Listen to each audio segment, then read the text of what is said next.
한국 시장은 소외된 주식들이 막 집합되어 있는 네. 요즘 네. 느껴지는 게 좀 가슴이 두근두근 하다는 그 얘기가 지금 이 새벽인가? 돈이 털려나? 네. 약간 그런 기분이 들잖아요. 예. 돈이 딱 한정된 그만이 지금 돌고 있잖아요. 네. 새로 유입되는 돈이 없고. 당연히 계속 경제 규모 성장 이런 거에 따라서 돈이 유입이 돼야 되는데 네. 왜 유입이 안 될까요? 어디로 갔을까?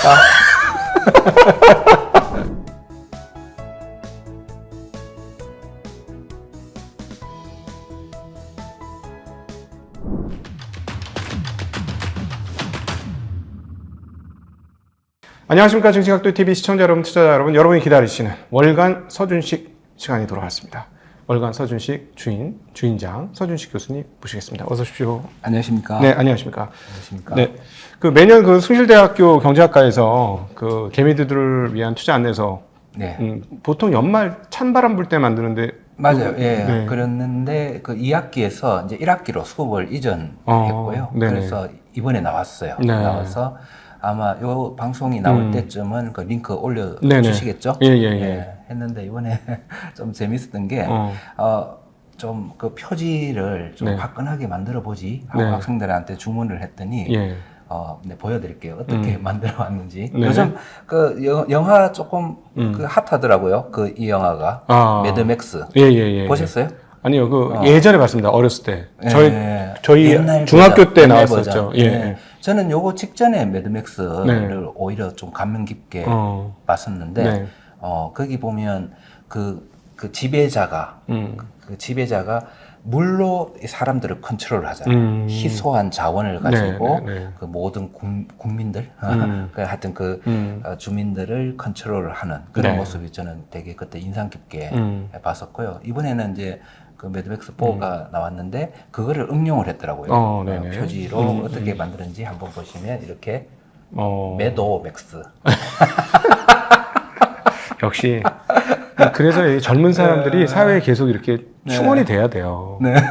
나이 들은 사람들만 살아가지고는 너무 모든 게 구닥다리. 일본 가면 그거 항상 느끼는데, 여긴 젊은 사람 없나? 그런 걸 많이 느끼죠. 확실히 센세이션하네요. 네. 저도 많이 웃었습니다. 네네네. 이거 보면서. 예. 그래서 뭐 이 안에 보면 뭐 내용 여러 가지 이슈 분석했는 것들 네. 학생들이 그런 게 있고 또 많은 그 채권형 주식들, 채권형 주식들을 선정해서 자기들이 밸류에이션을 한 것들이 쫙 네. 있죠.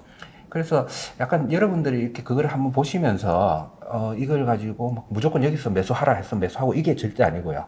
그런 종목들이 그래도 채권형 주식이라는 범주에 속하고 네. 그리고 어느 정도 저평가가 됐는지를 그 계산으로서 보여주는 그런 거기 네. 때문에 저는 참고해서 그 어떤 한 그 투자 가능한 풀로 좀 이렇게 활용을 하시면 좋을 것 같다. 뭐 그런 생각을 하나 합니다. 궁금한 게 이제 요즘 젊은 친구들이 오히려 투자에 굉장히 민감하고 특별히 MZ세대라고 불리는 친구들이 뭐 영끌 투자 등등 해가지고 투자에 되게 열심히 했다가 막 아픔을 당하고 막 그랬었는데 네. 어떻습니까? 지금은 2000년생 이후가 이제 대학생들이니까 네네.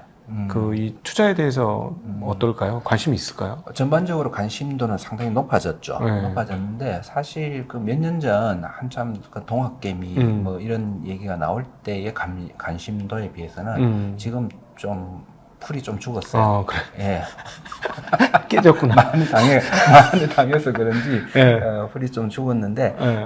그럼에도 불구하고 계속 이쪽 투자 쪽을 공부하려는 네. 그런 열정들은 과거 뭐 우리 때는 뭐 그런 게 네. 없었잖아요. 예. 그냥 뭐 이럴 때 비해서 훨씬 지금은 많이 높아져 있다. 뭐 그렇게 생각을 하죠. 그 젊은 애들이 마음이 많이 바쁘니까 뭐 채권형 주식 얘기하면 오히려 듣지도 않고 무슨 채권형 주식이냐 지금 막 인생 역전 주식을 찾아야지 이럴 것 같은데 어떻습니까? 그런 마인드가 조금 있어요. 네.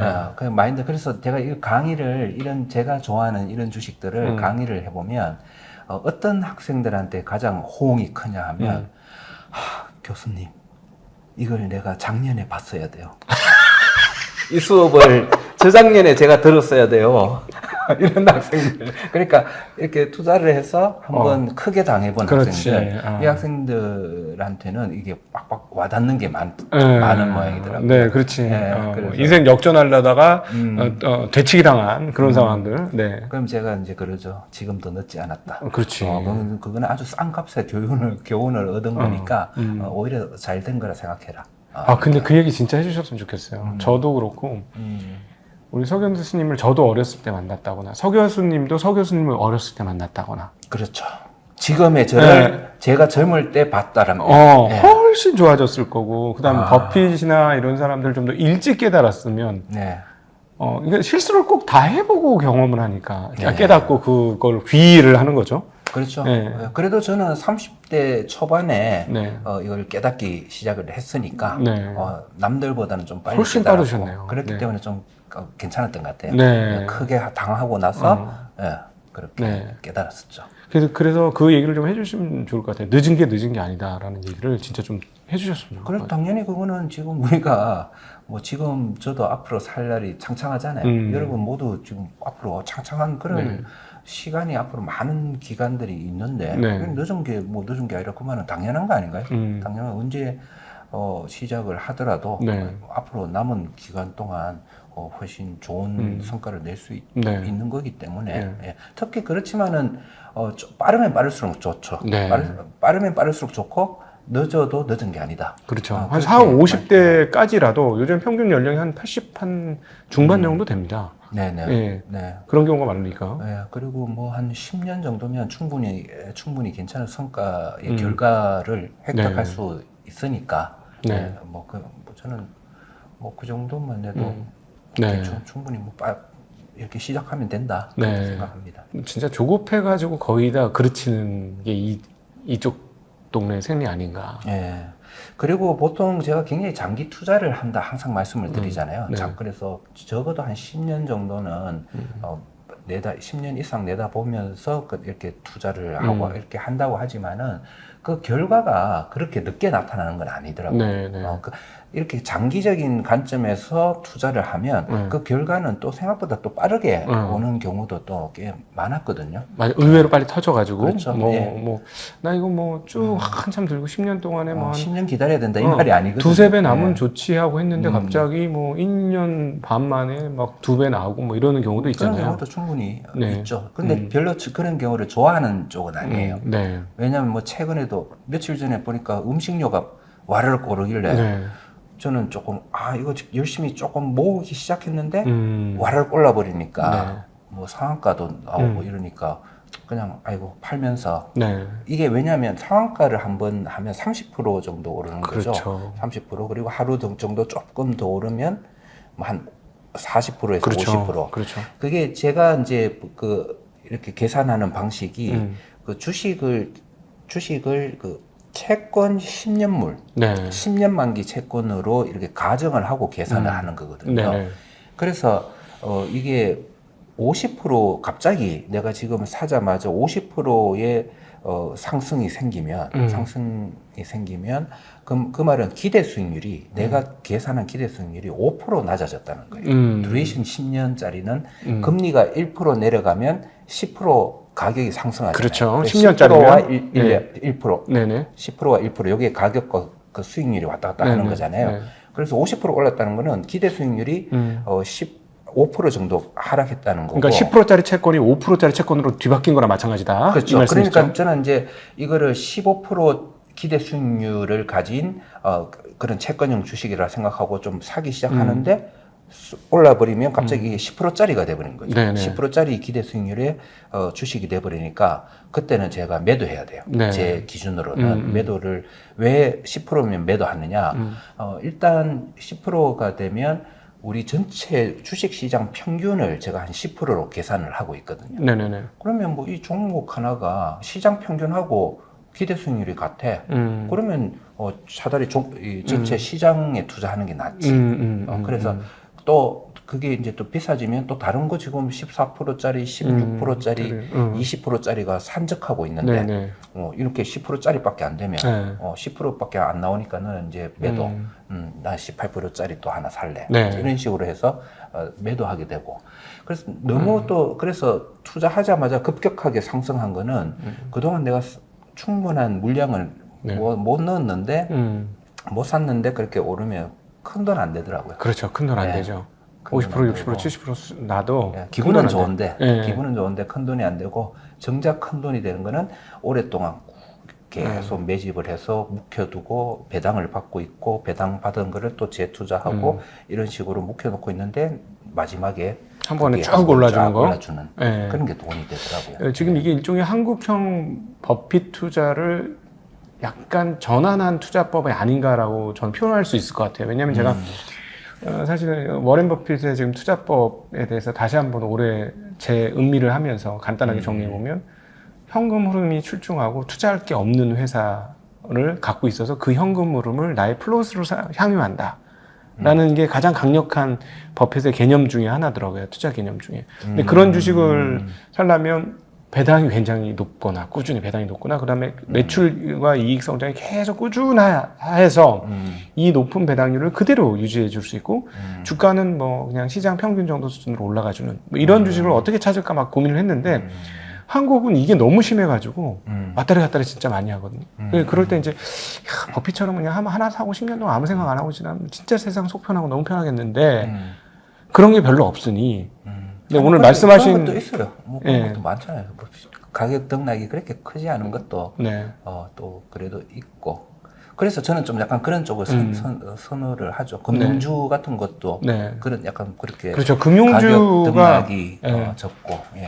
금융주가 제일 확고한 그 이익과 그것에 대한 배당 예. 이게 되게 확고한 꾸준히 거죠. 가치는 계속 증가하고. 네. 그래서 제가 금융주를 좋아하는 이유가 이제 그런 것도 네. 하나 있는 이유가 있는 거죠. 네. 예.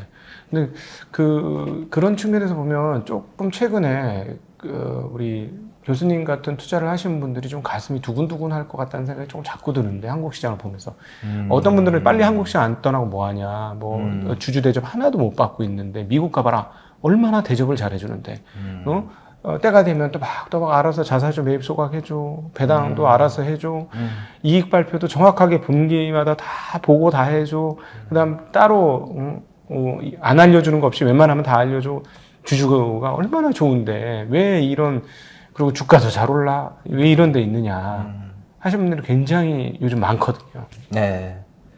그 피터 린치 얘기가 떠오르네요. 피터 린치가 그랬죠. 사람이 많아서 바글바글 거리는데 그런데 가서 뭐 하려고 하지 마라. 네.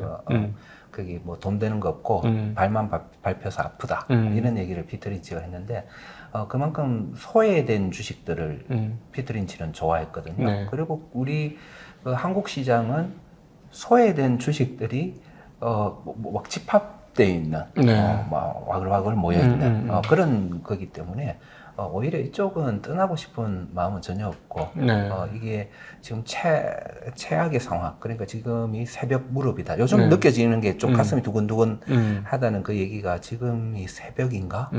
동이 털려나? 네. 약간 그런 기분이 들잖아요. 예. 이때 아직도 깜깜하네. 네. 도저히 못 참겠네 하면서 떠나면 안 되죠. 네. 지금. 사실은 뭐 2차 전지 같은 것들 때문에 지수는 낮진 않습니다. 따지고 보면 지수가 그렇죠. 우리도 예. 그렇죠. 예, 약간 예. 버블이 있는 것들이 네. 조금씩은 있으니까. 지수는 예. 꽤 높았는데 사실 올해 지금 말씀하신 그거의 하나의 단면을 K푸드라는 이름으로 음식료 애들이 보여줬어요. 네. 그렇죠. 얘네들은 만년 저평가, 네. 성장성 없음 이랬는데 네. 갑자기 뚜껑이 열리고 수출이 된다고 하니까 갑자기 미친 듯이 지금 삼양식품 같은 게 한 5배 올랐어요. 갖고 있었던 주식이에요. 갖고 있었던. 초기에 네, 던져가지고 네, 깜짝 놀랐는데 네, 엄청나게 올랐습니다. 그러니까 결국 오늘 이번에 K푸드가 보여줬던 이런 흐름들이 한국 시장에 또 나타날 가능성이 매우 높다.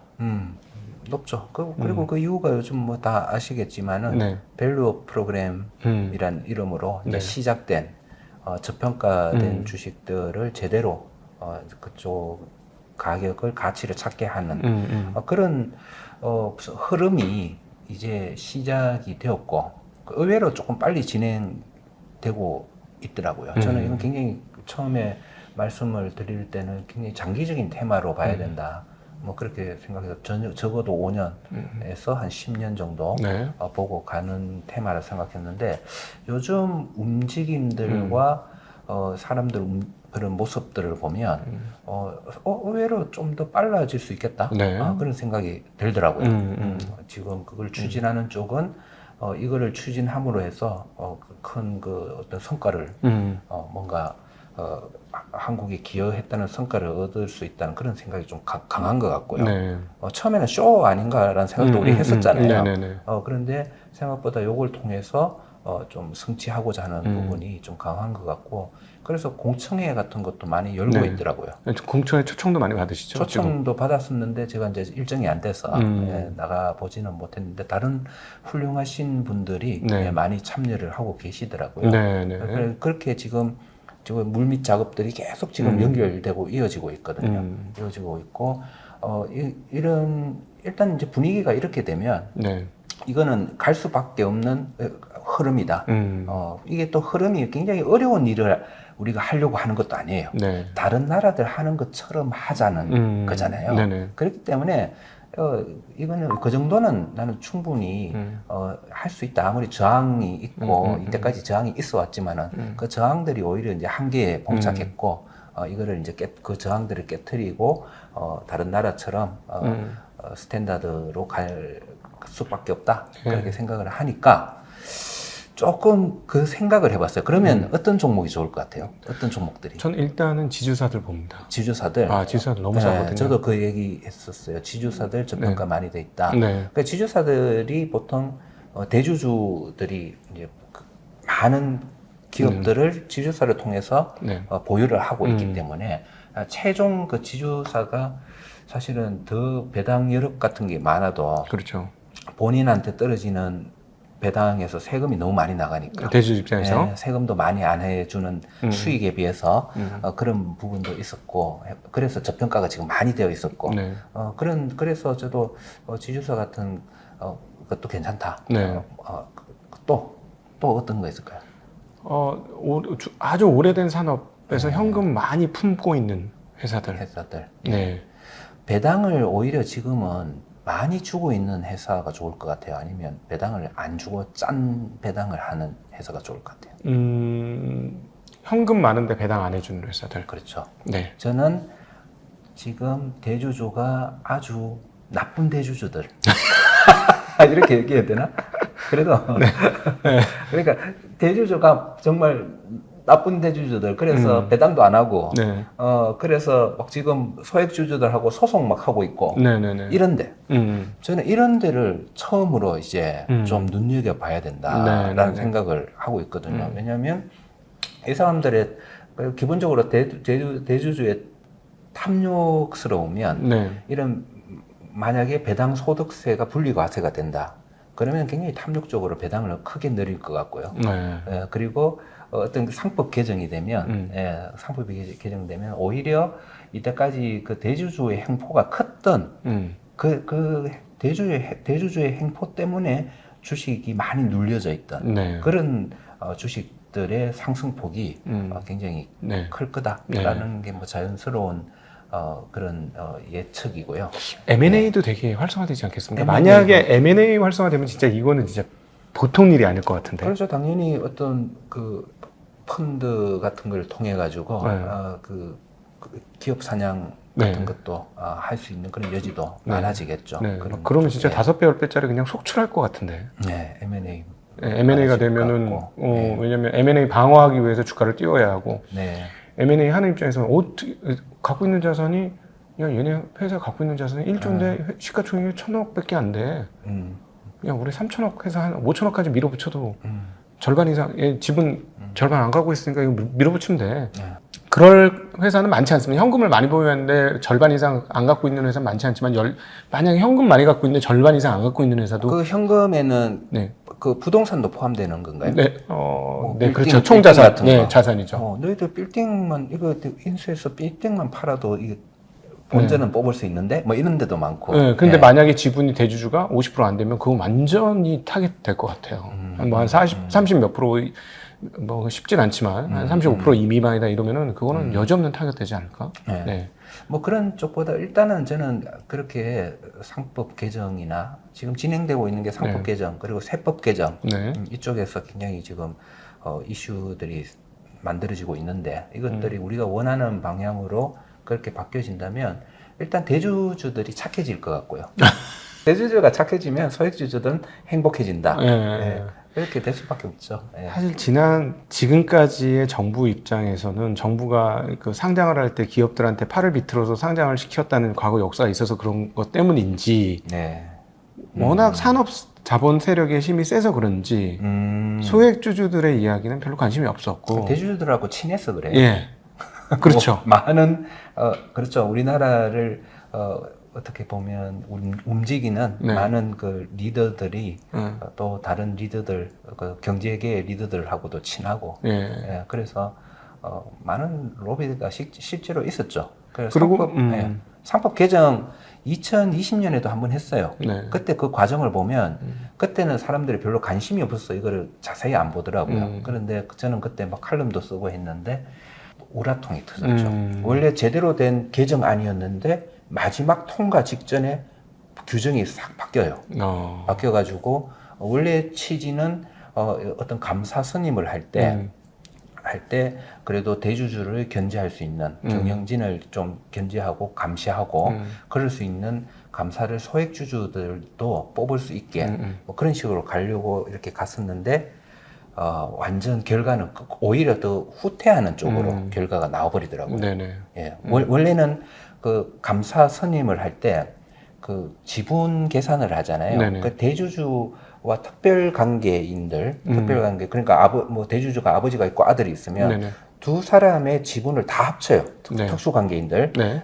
다 합쳐서 3%까지만 영향력을 행사할 수 있게 할 수 있게 네. 이렇게 하는 그걸 기준으로 해서 그 다음에 그 법규가 이렇게 가는데 나중에 그 인별로 인별로 3%까지 아버지도 3%, 아들도 3%, 집사람도 3% 이런 식으로 네. 그러니까 전부 해가 수십 프로가 되잖아요. 네네. 그렇게 해버리니까 조금 이건 너무 취지에 안 맞는 쪽으로 나중에 흘러가는구나 네네. 그렇게 느꼈었죠. 그 과정을 보면서 친한 분들이 많으시구나 네. 그렇게 생각했었고 그럼에도 불구하고 지금 저희가 생각하는 건 이제 분위기가 지금은 분위기가 다들 쳐다보고 있잖아요. 네. 근데 사실은 과거에는 뭐 관료들이라든가 무슨 이런 분들이 이제 퇴직하면 그 기업의 사회이사로 가든가 맞아요. 그리고 내 감사로 내 친구가 사회이사로 가 있든가 아니면 이사로 가 있든가 뭐 이런 식으로 이게 진짜 한 달에만 걸치면 다 연결이 되니 정책을 만들려고 할 때 갑자기 야 그거 하면 안 돼. 우리나라 회사 큰일 나. 너 왜 그래? 그런 거 하지 마. 분명히 이런 얘기가 들어왔을 것 같아요. 그림을 그려보면. 외국 자본이 들어와서 뭐 다 회사 다 뺏어가 뭐 이런 식으로. 예, 근데 이제 한국의 소액주주들이 그만큼 힘이 세졌다. 이게 그런 측면에서 보면 동학개미 운동이 오히려 20년에는 아무것도 모르고 그냥 동학개미 매수가 된 거고 그렇죠. 지금부터는 진짜 동학개미 운동이 시작된 거 아닌가 하는 생각이 듭니다. 그렇죠. 제대로 된 자본주의 철학을 네. 이제 제대로 만들어야 되는 그런 때가 된 거죠. 네. 그럼 어떤 게 가장 중요한지 다시 한번 환기 차원에서 우리 시청자분들한테 좀 알려주시면 좋을 것 같아요. 뭘 기억해라. 뭐 앞으로 상법 개정을 한다던가 예. 할 때 이 부분이 고쳐져야 진짜 좋은 날이 온다 이런 것들 있지 않습니까? 주식회사는 처음 만들어질 때부터 네. 이것도 3권 분립이 돼 있는 구조였어요. 네. 그 경영진, 네. 그리고 주주, 네. 그리고 이사회 이런 3건이 서로를 견제하고 그렇게 가도록 구성이 된 굉장히 민주화된 그런 플랫폼이고 시스템이었거든요. 그러니까 주주들이 이사를 뽑는 거죠. 주주들이 그러니까 주주들을 중심으로 이사를 뽑게 되고, 이사를 뽑고, 그러니까 주주가 약간 국민 같은 거죠. 네네. 그리고 이사회가 약간 국회 같은 거예요. 그래서 이 이사가 대표이사라고 표현되는 경영진을 선출하고, 대표이사 아니더라도 이 경영진을 선출하는 거죠. 그거를 이제 다시 국민들이 승인하는 식으로. 네네네. 주주총회에서 대표 선임안에 대해서 이렇게 서로 삼각으로 도는 거죠. 네. 네. 그래서 뭐 스티브 잡스도 막 이사회에서 나가 이러니까 자기가 대주주이면서 창업자고 경영진인데 쫓겨났잖아요. 네네. 그럴 수 있는 데가 미국의 주식회사 시스템이죠. 네. 근데 그게 기본이었거든요. 그게 기본적인 구조였는데 우리나라 같은 경우는 좀 특별한 이유가 많았지만은 과거에는 그러니까 뭐 경영진이 대주주에다가 그 다음에 이사회도 장악하는 네. 대주주의 친구들이 다 이사회를 하고 있고 뭐 이런 식으로 돼버리니까 이제 이렇게 되는 거죠. 대주주와 소액주주 이렇게 나눠져 그러니까 버린 거고. 보통 이제 사장님이 회사를 설립해서 시작하니까 사장님이 지분이 제일 많아. 주주 중에서 오야붕인데 이사회를 본인이 만들어서 자기 아는 사람으로 이사회를 다 만들어 뭐 친인척이든 뭐 아는 친구들이 만들어서 다 거수기 내 말 다 듣게 하는 거죠. 그러니까 그렇죠. 이사회 장악됐고 경영권 장악됐고 주주권도 장악됐는데 보통 보면 주주권은 상장하면 그렇게 많이 안 갖고 있는. 실제로 이제 상장하면 다른 사람들 돈 막 막 가져와 그렇지. 놓고는 내 주식을 파는 거야. 상장하면서 비싸게 팔아가지고 이미 나는 떼돈을 벌었는데 내 주식 일부를 팔아서. 근데 권한은 똑같은 거죠. 상장하기 전하고. 그렇죠. 네. 큰 권한을 그대로 유지하고 네, 있는 거죠. 네. 그리고 이제 자기가 가족 회사 같은 경우는 권한 다 가져도 돼요. 네. 상장 안 하면 뭐 상장 상장을 안 하고 어. 그렇지만은 다른 사람들의 자금을 끌어온 상황에서는 네. 이제 이 구조가 지켜져야 되는 거죠. 네, 네, 상권을 혼자서 다 장악하는 그 구조는 안 된다. 네. 그 주식회사의 설립 자체가 네. 많은 사람들의 자금을 끌어들여서 큰 회사, 그때 스페인 무적한데 깨려고 네. 네덜란드에서 동인도 회사를 여러 사람 자본으로 수백 척, 수천 척의 배 선박단을 꾸리기 위해서 네. 그렇게 만든 게 주식회사 시스템이잖아요. 네. 그렇게 다른 사람들의 자금을 뽑아 끌어왔다면 이제 그때는 이런 삼권 분립이 된 네. 그런 시스템이 작동이 돼야 된다는 거죠. 그 우리나라가 왜 이렇게 되는지 모르겠어요. 미국 같은 경우는 보면 뭐 책들을 보면 1950년대나 그 전부터도 주주 배당이 너무나 자연스럽고 자기 회사라는 생각을 잘 안 해. 회사가 주식회사는 당연히 돈을 벌면 주주한테 나눠줘야 되고 돈을 못 벌어도 뭔가 최대한 주주한테 넘겨줘야 되고 이런 생각들이 있는데 한국 내 회사야? 네가 왜 그래? 그걸 또 인정해줘요, 국민들은. 그렇죠. 그게 제가 왜 우리나라 분들은 이걸 인정을 해줄까? 어떻게 어떤 그 기업의 세습을 인정을 해줄까? 그 생각을 많이 해봤어요. 그래서 결론은 유교 문화가 아직 많이 남아있어서 그렇다. 네. 그래서 북한에서는 그 남아있는 유교 문화가 정치가 세습이 되고 있고 네, 왕조로. 네. 우리나라는 기업의 네. 기업이 세습되는구나. 네. 이거 유교 문화 아니냐? 이렇게 생각할 정도로 좀 저는 예전부터 기이하게 네네. 좀 느껴진 건 사실입니다.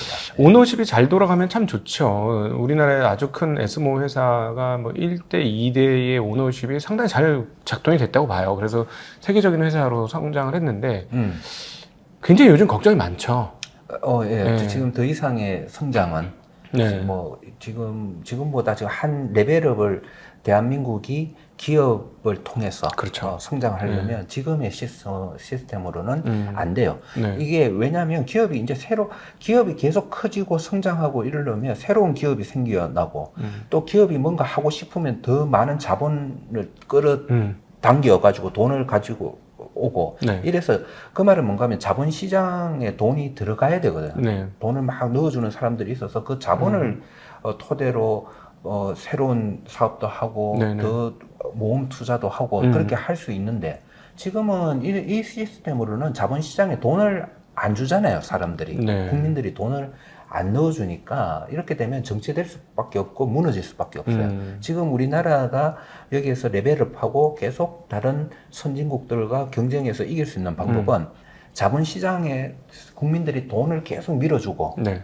예전에 네덜란드처럼 돈을 밀어줘서 그 돈을 토대로 기업들이 제대로 된 경영을 하고 제대로 된 다른 나라와의 전쟁을 하고 지금 뭐 전쟁이라는 게 경제 전쟁이죠. 전쟁을 하고 거기에서 이겨서 돈을 가져오는 그런 방법만이 지금 이 자본주의 세계에서는 지금 유일한 방법이라고 생각을 하는데 그걸 미국은 엄청 잘하고 있죠. 그러니까 미국이 사실 불평등이 세계 최악이고 정말 나라가 정말 다른 건 시스템 별론데 완전 만조가 난 것 같은데 왜 저렇게 경쟁력이 있어 하면 사실 그거는 기업의 경쟁력인 거고 그렇죠. 혁신적인 기업들 그리고 혁신적인 기업이 나는 건 말씀하신 대로 혁신적인 기업이 나올 수 있는 자본적 토대가 됐다. 자본이 들어오니까 네. 그게 가능해지는 거죠. 네. 그래서 미국은 처음에는 월스트리트에서 그 일을 하다가 나중에는 그 실리콘밸리에서 그 역할을 또 하고 네. 또 텍사스 쪽 중심으로 한 그 자본과 그 자본 시장 플랫폼 이런 게 막 만들어지면서 네. 계속 연결되고 네. 계속 이어지고 네.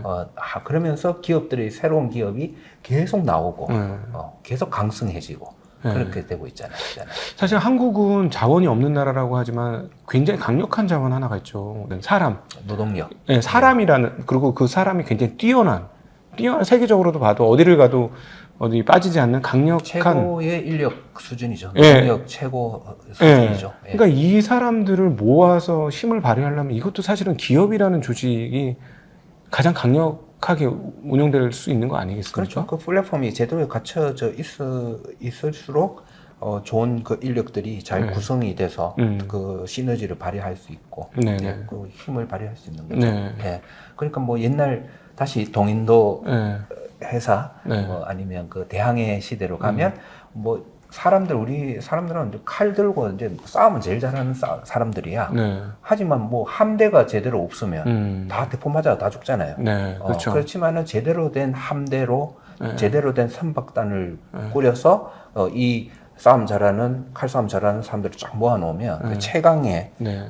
그 함대가 되는 거죠. 네, 네, 그런 네, 것처럼 네. 지금 노동력이 엄청 우수한 노동력이 많기 때문에 이거를 잘 구성할 수 있는 시스템만 네. 제대로 그 시스템을 위해서 돈이 계속 지급이 되면 우리나라는 최고가 그때는 될 수 있는 거죠. 네. 예. 제가 최근에 이제 왜 애를 안 놓을까 고민을 많이 하다 이 책 저 책 읽으면서 머릿속에 정리된 게 계층 이동의 사닥다리가 완전히 끊겼구나 한국이. 완전히 끊긴 거는 아직 저는 희망을 좀 가지고 있는데 네. 그걸 굉장히 지금 상당히 불안해하기 시작을 했고 그 불안이 네. 계속 연결되고 있어요. 네. 그래서 저는 저도 우려스럽게 생각을 하고 있습니다. 결국 애들을 안 놓는 게 왜 이렇게 그 중심에 집이 있는 거예요. 네. 부동산이 어떤 있더라고요. 일정 지역을 중심으로 한 그 지역이고요. 네. 그리고 그거는 희소성을 가지고 있기 때문에 네. 아까 매드맥스 얘기할 때 그 집단은 그 군림하는 집단은 희소성이 있는 물을 가지고 그 지배를 하잖아요. 네. 그런데 어떤 데는 희소성이 있는 거를 지배하면 네. 그 전체를 장악할 수 있잖아요. 네. 네. 근데 우리나라는 자꾸 그 어떤 일정 그 희소성이 있는 토지를 가지고 그게 지금 진행이 되고 있다는 네. 그런 불안감을 가지고 있어요. 사실 우리나라가 다른 그 아시아의 다른 나라들보다도 발전을 빨리 할 수 있었던 거는 네. 다른 나라들 지금 옛날에는 엄청 잘 산 나라들이 많잖아요. 동남아 이런 쪽에. 네. 뭐 필리핀도 우리나라보다 잘 살았고. 엄청 잘 살았는데 그런 네. 나라들의 특징이 뭔가 하면 토지를 중심으로 한 권력 세력들이 있어요. 가보면 다 스타디 해보면 네. 그 사람들이 장악한 그 경제 구조가 지금까지 지속되고 있어요. 맞아요. 필리핀은 몇몇 가보니 그냥 나라를 다 통째로 다 삼켜 먹었어. 네.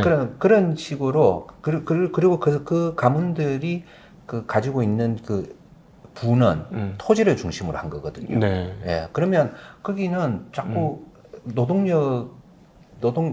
노동자들이 돈을 많이 받으면 안 돼.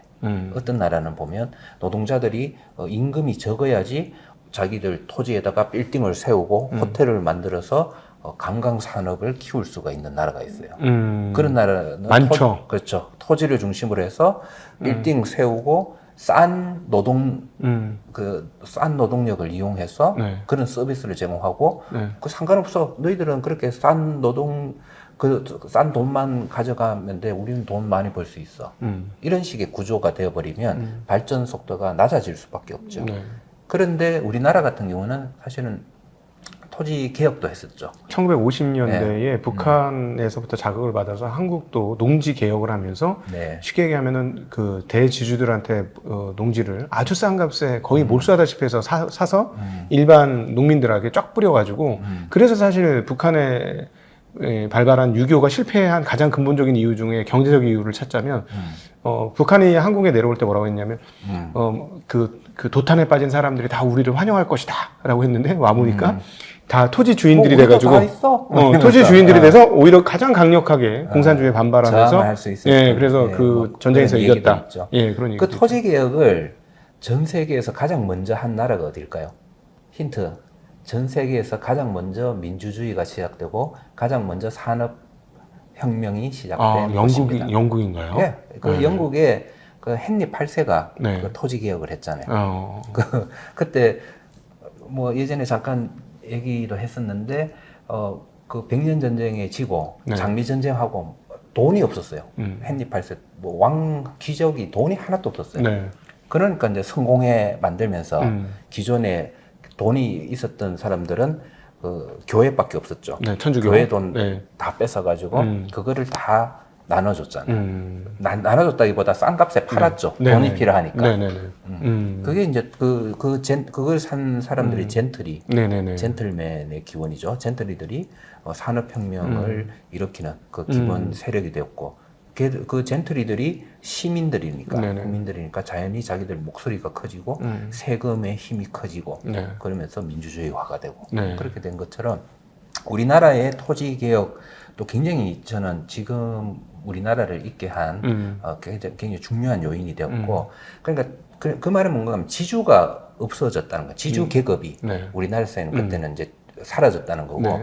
지주 계급이 없으니까 정치권에서는 당연히 정치를 하는 사람 입장에서 세금이 굉장히 중요하잖아요. 그럼 누구한테 세금을 받지? 산업 세력과 손을 잡는 거죠. 네. 그래서 산업 세력을 육성하고 그 산업 세력으로부터 세금을 받아서 이제 국가를 경영하는 그런 체제가 그때부터 이렇게 꽤 오랫동안 왔기 때문에 우리나라가 다른 나라들보다 굉장히 빠른 속도로 성장할 수 있었는데 네. 그게 이제 성장을 하면서 자꾸 지금 그 어떤 지주 신개념의 지주가 좀 생겨나는 것 네. 같아서 네. 상당히 좀 안타깝게 네. 불안하게 네. 그렇게 보고 있는 게 그러니까 제 마음이죠. 예. 그게 그래서 이렇게 한쪽으로 쏠리고 불평등이 강화되고 그다음에 그 계층 이동이 불가능하다고 생각하는 순간 사회의 활력이 떨어지고 변화가 없어지고 새로운 세력들이 못 올라오니까 그냥 출산율 낮아지고 그냥 그 동남아 몇몇 좀 쇠락한 국가들처럼 변화 없이 그냥 그렇게 일본이 또 대표적으로 또 그렇지 않습니까? 최근에 보면 그런 식으로 우리도 잘못하면 그렇게 가는 거 아닌가? 그렇죠. 일단 일본의 현재 상황을 제가 최근에 한 1년간 굉장히 주의 깊게 살펴봤거든요. 네. 일단 일본이 그 엔저하고 그리고 마지막으로 그 재정 정책들을 엄청 펼친 것들이 좀 말이 되는 정책들을 네. 아베노믹스처럼 말도 안 되는 그런 정책들이 아니라 네. 최근에는 사람들 임금을 높여주는 인위적으로 높여주는 그런 정책도 펼치고 네. 해가지고 성공 가능성이 있을 것 같은데 약간 이런 우려요. 왜? 느낌이 옵니다. 느낌 그쪽이 옵니다. 잘 나가면 우리가 좀 힘들죠. 힘들어지는 네. 게 사실이니까 네. 좀 우려를 좀 하면서 지켜봤는데 잘 안 되는 것 같아요. 네. 그만큼 과거에 있었던 그 부동산 법을 사람들은 그 일본이 30년 동안 망가진 이 큰 이유를 그걸로 보죠. 플라자 합의. 네. 플라자 합의로 보지만 사실은 플라자 합의 때문에 N고가 된 거는 네. 그거 자체는 일본을 그렇게 크게 망가뜨리지 않았어요. 네. 제가 보기에는 몇 년 만에 한 4년에서 5년 정도 지나고 나서 그 가격 N고에 걸맞는 기술력을 가지고 다시 그거를 그렇죠. 찾기 시작했어요. 자동차가 판매가 다시 늘었으니까. 다시 늘고 예. 그랬었어요.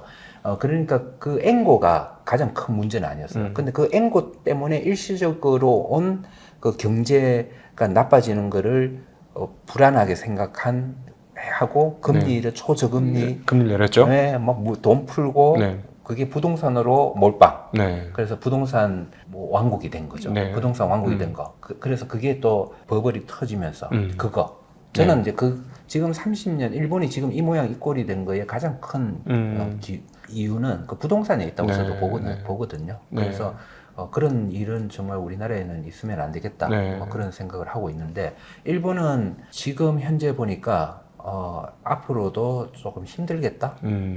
그래서 정책들이 잘 안 먹히는 것 같아요.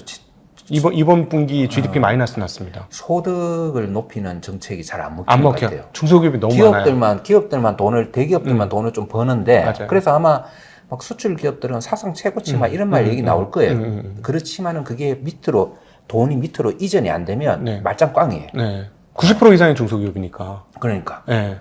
뭐 옛날에 스페인이 왜 해외에서 금을 아무리 가지고 와도 네. 금, 은 막 다 가지고 와도 전 세계 금을 네. 다 가지고 와도 그게 서민들한테 이게 네. 연결이 안 되니까 결국 파탄이 나고 네. 망한 것처럼 일본도 그 몇몇 대기업이 돈 버는 것 가지고는 안 되고 그 소득이 네. 사람들 그 최저임금이나 서민들의 소득 증가로 연결이 돼야 되거든요. 네. 그래서 그 정책을 펼쳤잖아요. 인위적으로 월급 좀 높여줘라 네네네. 뭐 이런 것도 있었던 것 같은데 그게 잘 안 되는 것 같아요. 대기업들만 올려주는 것 같아요. 그러니까 몇몇 일부에만 되고 그렇게 그게 실패로 보여지고 그거를 어디서 볼 수 있냐 하면 금리 인상을 지금 한 번도 못 못 했잖아요. 하고 있죠. 예. 네. 이게 보면 이제 경쟁력을 우리가 판단할 수 있는 그 바로메터거든요. 왜냐하면 저는 그렇게 생각했어요. 보면 미국은 이런 거예요. 그 이제 금리를 많이 낮추는 게 그만큼 진통제하고 막 몰핀을 막 주는 거잖아요. 예. 그런데 지금 몰핀하고 진통제 다 떼버렸어. 미국 금리 한 5% 이상 이 정도는 그렇지. 진짜 다 떼버린 거예요. 네네. 다 떼버렸는데도 멀쩡하게 막 걸어다니고 지금 살아서 지금 가고 있잖아요. 네네네. 이게 미국의 체력이고 네. 영국은 조금 뗐어. 조금 하루에 3번 주던 거를 이제 한 번만 줄게 정도 됐어. 우리나라도 3번 주는 거를 한 번만 줄게 정도로 네. 이렇게 끊었죠. 네. 끊었는데 네. 유럽은 그거를 뗐는데 아이고 힘들어. 네. 뭐 좀 더 줘. 그래서 네. 아마 이제 2번씩 네. 하루에 2번씩 주는 쪽으로 그러니까 금리를 아마 다시 낮추는 쪽으로 가야 되겠다. 그 정도 체력이다. 네네. 그러면 일본은 아예 끊지를 못하는 거죠. 네. 한 번도 줄이지를 못하는 지금 그런 정도의 체력이다. 그렇게 보여져서 일본이 좀 다시 일어서기는 좀 어려운 그런 어렵겠구나. 그러니까 저희 세대에 일본하고 역전되는 거 분명히 볼 것 같은데 그렇게 되려면 네. 이 자본주의 우리가 그렇게 안 돼야죠. 네, 그렇게 안 돼야 되고 우리가 조금 활성화되려면 결국 이제 말씀하시는 걸 종합해보면 자본주의가 훨씬 더 힘을 발휘하려면 경제 민주화라고 표현한 소위 민주주의적 그런 토대하고 이렇게 결합이 잘 돼야 그러니까 즉 모두가 계층 이동할 수 있다라는 희망 나 열심히 하면 잘 될 수 있어. 열심히 한번 살아볼 거야. 하는 이런 마음. 민주화라는 게 뭐 대단한 어떤 인연적인 의미가 아니라 나도 하면 할 수 있어. 라는 이런 토대가 마련돼야 사람들이 열심히 해가지고 이 자본주의가 꽃을 팍 피면서 힘있게 돌아가는 거 아니겠습니까? 네, 그게 민주주의고 자본주의죠. 네. 자본주의고 그거는 옛날에 네덜란드가 참 그거를 스타디하기 좋아요. 네. 최초로 그렇게 된 데가 또 네덜란드였잖아요. 네. 그래서 처음으로 그림에 사람들이 렘브란트가 그리는 그림들 보면 네. 그 전에 그림들하고 완전 달라요. 음.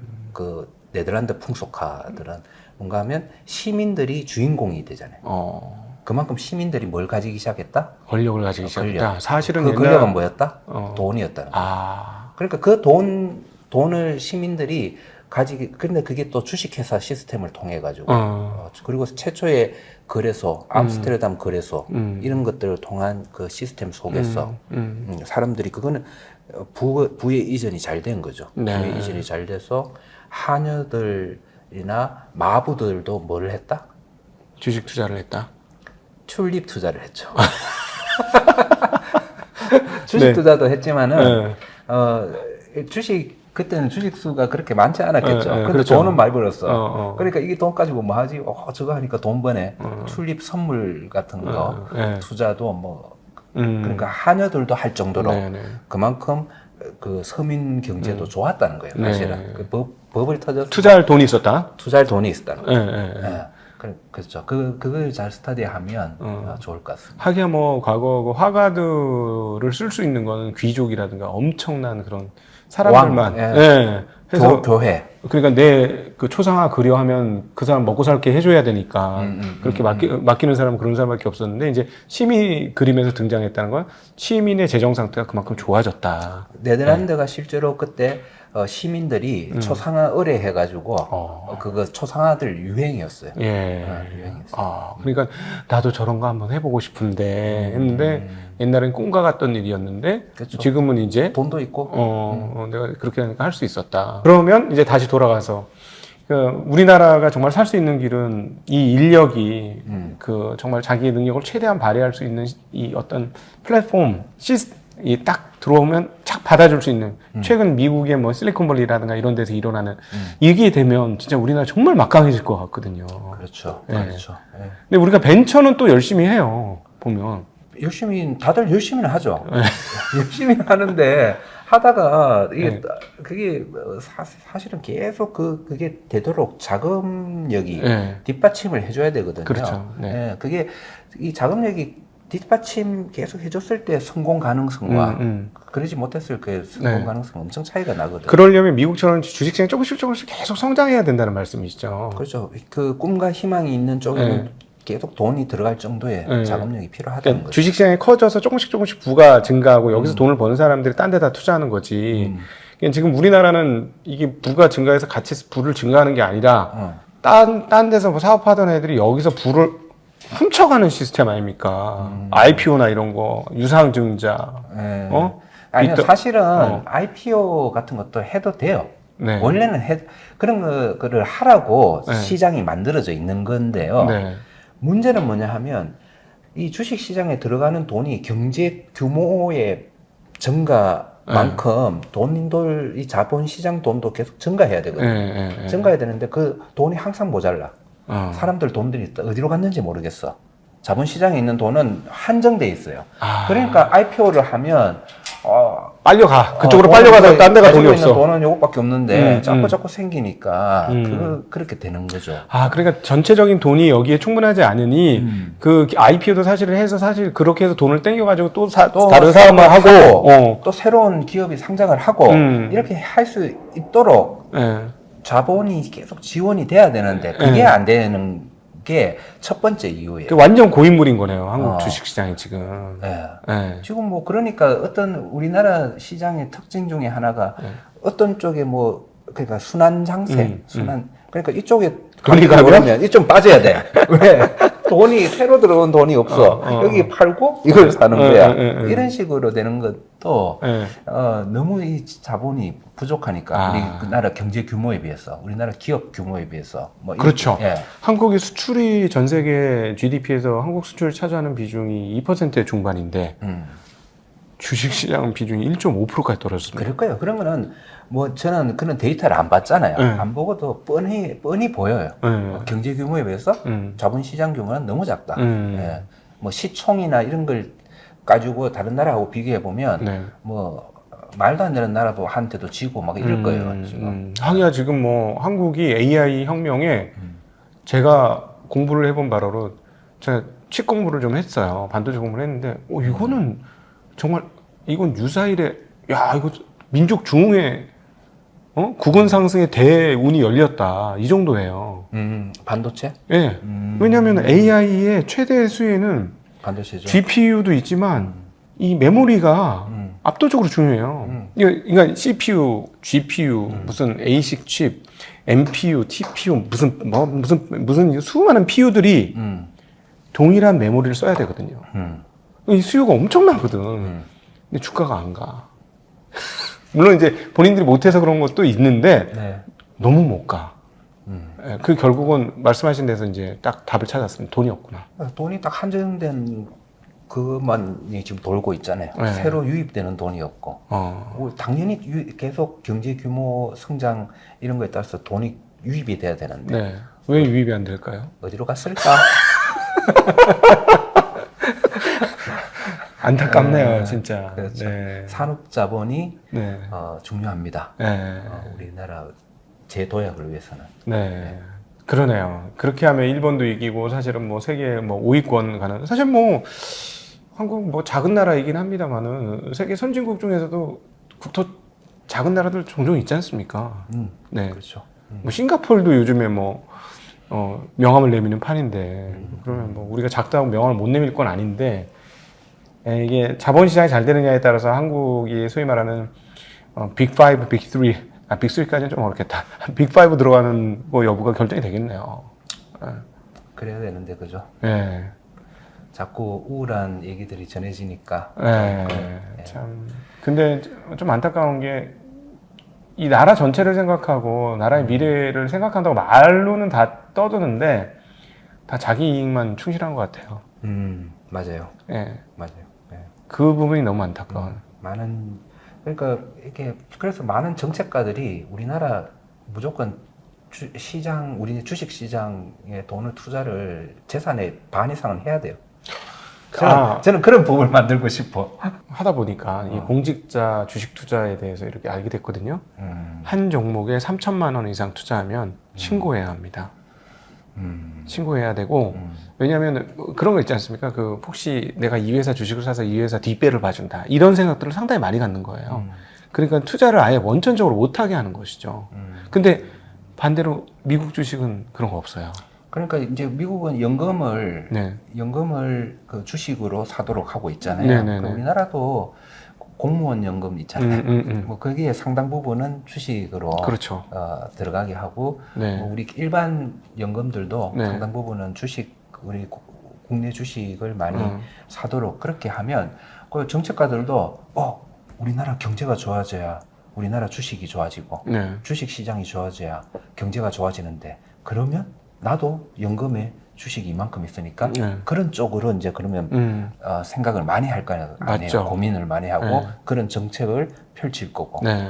할 건데 가지고 있는 게 이제 주식을 못 가지게 하니까 뭐만 가지고 있다? 부동산만. 근데 그게 그 사람들 생각은 어떻게 하면 부동산을 좋게 하냐 그렇죠. 이 생각만 하는 게 보여요. 팔이 안쪽으로 휘듯이 정책을 만드는 사람들이 내가 갖고 있는 게 저는 사실은 그 2011년에서 15년 일을 하면서 제가 일했던 지역의 그 퇴직한 그런 관료분들이나 관료와 관계 있는 사람들이 꽤 많이 살더라고요. 근데 그때 그걸 느꼈어요. 이분들이 가지고 있는 게 부동산이 상당히 중요한 재산이니까 정책을 자기 집 한두 채나 몇 채 때문에 정책을 그렇게 만들 수도 있겠구나. 국가 정책을. 팔이 맞아요. 안쪽으로 꺾이니까. 그 가장 대표적인 것이 또 사실은 금통위 위원들 그분들이 예를 들은 거예요. 실제로 그렇다는 건 아니고 만약에 네. 금통위 위원들이 본인이 가지고 있는 재산들이 다 부동산이다. 그럼 금리 세게 못 올리겠네. 게다가 대출까지 있으면. 그러면 그 사람들이 정책을 펼칠 때 국가의 경제를 위해서 펼쳐야 되는데 사실은 팔이 안으로 굽으니까. 그렇게 되는 사람의 본능이니까 아무리 냉정하고 공정하려고 해도 좀 본능이기 때문에 어쩔 수 없죠. 저희도 얘기를 하면 아무래도 주식으로 더 유리하게 얘기를 하는 부분이 분명히 있을 겁니다. 근데 사실은 국가 전체를 따지고 보면 주식시장이 활성화되는 게 국가 전체에 좋은가? 저희는 그 얘기는 정말 하고 싶은 거죠. 기업들이 좋아지고 산업이 활성화되는 게 좋으냐, 부동산 가격이 좋아지는 게 나라 전체와 미래를 위해서 좋으냐. 근데 저는 개인적으로 애들 안 놓는 거에서 결판은 났다고 봐요. 그러니까 지금 늦었나? 늦었어요. 아니요. 지금 희망을 놓으면 안 됩니다. 그래도 희망을 가지고 계속 그런 쪽으로 지금 그래도 시작했잖아요. 밸류 프로그램 시작했습니다. 시작했고 이게 계속 지속될 거고 앞으로 어떤 정책가든지 자기의 그 욕심만 버리고 나면 정말 우리나라 국가 경제만 국민 경제만 생각하면서 정책을 펼친다면 밸류 프로그램은 계속될 수밖에 없고 그리고 자본시장에 자본을 계속 이렇게 투입하는 그런 정책을 펼칠 수밖에 없거든요. 그래서 그렇게 된다면 저는 출산율도 다시 높아질 수 있다. 뭐 그렇게 생각을 합니다. 여기서 우리가 상법 개정이라든가 산업 활성화를 위해서 하는 얘기를 했는데 추가적으로 더 필요한 게 뭐가 있을까요? 저 상법 개정안이 이제 1번이다 했고요. 그죠? 그리고 그 2번은 그 세법 개정이죠. 세법 개정이고 그 세법의 핵심은 뭐냐? 배당 소득세다. 배당 소득세를 분리과세하면서 금융투자세, 금투세 쪽에 같이 포함을 시켜줘야지 종합소득에서 빼서 그러니까 종합소득은 우리가 노동으로 버는 돈하고 그 다음에 위험하지 않는 쪽에 투자하는 은행 예금 같은 데 투자하는 그런 예금 이자 이런 것만 포함시켜서 하도록 하고요. 아니면 저는 금융투자 소득세는 금융투자소득세, 네. 금투세. 네. 이쪽에는 모든 금융투자, 그러니까 위험한 자산, 위험한 금융자산에 투자하는 모든 손실과 이익을 다 합산해서 네. 그렇게 해서 세금을 부과하는 그런 쪽으로 이렇게 바뀌어야 된다. 네. 그렇게 생각하고 있고, 그래서 주식이나 그다음에 채권 네. 이런 쪽에서 나오는 배당이든 이자든 자본 손익이든 네. 이런 거를 모두 합산해서 뭐 외환 손실이든 뭐 이런 까지 합산해서 그걸 퉁쳐서 거기서 이익이 생기면 세금을 내고 네. 그리고 그거는 다른 나라들처럼 자본시장에 돈이 계속 들어오게 하려면 여기에 세금을 너무 많이 먹이면 안 되죠. 그러니까 미국이나 다른 선진국들처럼 세율은 분리과세 쪽으로 해서 네. 그렇게 적정한 세금을 내도록 하면 네. 전반적으로 세금의 그 나라에서 걷어들이는 세금의 총량은 커질 거예요. 네네. 배당을 많이 할 거니까. 네네. 하니까 분리과세에서 좀 그 세율은 낮아지더라도 전체 배당 소득세는 커질 거예요. 네. 참고로 제가 이제 이렇게 한국에 걸어서 이렇게 쭉 살펴보니까 배당률이 보통 평균 한 1.2, 1.3이 제일 많습니다. 그러니까요. 네. 그런 게 이제 몇 배가 되니까. 그리고 뭐 3%, 4% 바뀌는 거죠. 예, 그러면 나라도 세금 많이 걷어서 좋고. 네. 그래서 그거를 그렇게 금투세에서 퉁치게 하려면 양도소득세도 내면 좋죠. 네. 저는 가능하다고 봐요. 그게 왜냐하면 배당소득세가 그쪽으로 들어가는 순간 우리나라의 코리아 디스카운트는 상당히 많이 적어질 거고요. 네. 코리아 디스카운트가 상당히 적어진다는 말은 주식시장이 상승장이 될 거고 그러면 양도소득세를 개의치 않을 것 같아요. 그러니까 장이 올라서 계속 꾸준히 돈을 수익률 벌면 좋으면, 뭐 세금 그래 내지 뭐. 요즘 미국 시장이 그렇지 않습니까? 그렇죠. 네. 20% 내요 그냥 다 사람들. 내면서 미국 시장 가시잖아요. 네, 네. 근데 우리나라도 그렇게 된다는 거죠. 네, 네. 그렇기 때문에 무조건 금투세를 폐지해야 된다는 거는 좀 이게 내고를 안 하겠다는 좀 저는 그런 말처럼 들리고 네. 무조건 폐지도 아니고 네. 이걸 도입을 하되 이렇게 다른 나라하고 다른 것들은 좀 수정을 해서 네. 이렇게 전반적으로 자본시장에 도움이 되는 쪽으로 수정해서 제대로 잘 네. 만든 금투세법이 네. 도입된다. 네. 그렇게 생각을 하고 있습니다. 무조건 뭐 세금 깎아주면 인기는 단기적으로 얻을 수 있겠습니다만 나라 경제가 또 돌아가려면 그런 세금을 통해서 뭐 해야 할 일이 있지 않습니까? 우리도 뭐 도로도 깔고 우리나라 도로 얼마나 잘 깔렸습니까? 뭐 전철 같은 것도 세금이 들어간 거고 네. 지하철 얼마나 시스템 잘 돼 있습니까? 버스도 그렇고 우리나라는 1조 부자가 지하철 타고 다녀요. 그러니까 그만큼 시스템이 잘 돼 있는 거거든요. 뭐 그런 거를 위해서는 세금을 내야 되고 우리가 돈을 잘 벌고 한다면 세금 뭐 의당 낼 수 있다고 생각합니다. 그리고 하나 더 소득세 구간이 너무 옛날 기준 아닙니까? 근데 금투세는 네. 그래서 저는 금투세는 그 종합소득세 맞아요. 그 말도 맞아요. 근데 소득세 얘기 또 가면 복잡해져. 너무 우리가 소득세가 너무 많다. 네. 그거는 나중에 이제 소득세와 보유세 그 얘기를 하면서 정리를 해야 될 문제예요. 소득세와 왜냐하면 이 모든 세금은 소득세, 보유세, 그리고 소비세 이 세 가지로 나뉘어지거든요. 결국은 여기에서 어디서 더 이걸 형평성 있게 내야 되는 게 주요 핵심인데 우리나라는 좀 안 되고 있는 게 맞잖아요. 그래서 그쪽 주제는 그런데 또 한도 끝도 없고. 그런데 지금 여기서는 이제 소득세 문제보다 이 금투세의 세율은 소득세, 그러니까 일단 배당 소득을 이쪽으로 옮기고 이쪽의 그 금투세의 세율은 법인세 정도에 맞추면 될 것 같아요. 법인세 정도. 그래서 2억 이하면 법인세가 한 10% 정도죠. 2억 이상이면 그 이익이 2억 이상이면 법인세가 20%인가요? 그렇게 그 정도 기준 정도면 다른 미국이나 이런 데하고도 비슷비슷해지고 맞지 않을까 생각을 하고 있습니다. 소득세 항상 많이 아니. 붕괴를 하고 있네요. 아니. 이건 너무 편향이라서. 네. 오늘 정말 우리 서정익 교수님하고 잔잔하지만 지금 가슴이 진짜 불타오르고 뜨거워지는 그런 이야기를 해봤습니다. 물론 저희들은 분명히 편향이 있고요. 그 주식 좋아하는 사람들이기 때문에 주식 쪽으로 편향이 분명히 더 있습니다. 근데 한번 냉정하게 생각해서 나라의 장기적인 미래, 그리고 우리 후손들의 삶, 그리고 우리나라의 활성화, 그리고 뭐 주변 경쟁국들, 특별히 일본이나 이런 중국이라는 강대국들이 옆에서 뭐라 그럴까요? 이빨을 드러내면서 있는 현실에서 우리가 사실 약해지면 안 되는 거잖아요. 이런 경쟁국들하고 싸워서 나라를 지키면서 가려면 어떤 것이 잘 돼야 될까? 이런 고민을 전체적으로 좀 하는 그런 나라 분위기가 좀 있었으면 좋겠고, 저희도 그런 고민을 하는 중에, 물론 저희의 편향이 있고, 저희 중심적으로 얘기해서 뭐 잘못될 수도 있는 내용이긴 하겠습니다만은, 이게 그래도 조금 더 나은 방향 아니냐라고 지금 얘기를 한 것으로 좀 양해를 해주시면 좋을 것 같습니다. 그래야 우리가 과거 같은 서름도 안 당하고, 나쁜 짓 해본 적이 별로 없잖아요. 다 밖에 나가가지고. 물론 개별적으로 하는 사람들은 있지만 우리 좀 따뜻한 좋은 나라가 될 수 있거든요.